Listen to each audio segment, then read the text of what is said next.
போறாரு. என்னயா பூட்டு தொங்குது? காட்டுக்கார ஆளை காணுமே.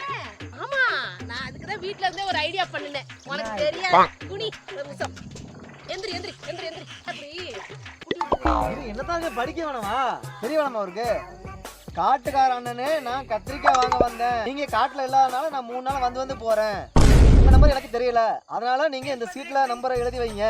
நான் போன் பண்ணி நீங்க காட்டுக்கு எப்போ வர்றீங்கன்னு தெரிஞ்சுக்கிட்டு கத்திரிக்காய் வாங்க வர்றேன். பின் குறிப்பு, உங்களுக்கு படிக்க தெரியலன்னா படிக்க தெரிந்தவிடம் கொடுத்து படித்து தெரிந்து கொள்ளவுமா? ஆனா பைத்தியக்காரி, அவருக்கு லெட்டரே படிக்க தெரியாது, இல்ல பின் குறிப்பு வேற. உன்னையெல்லாம் வச்சுக்கிட்டு ஐயோ.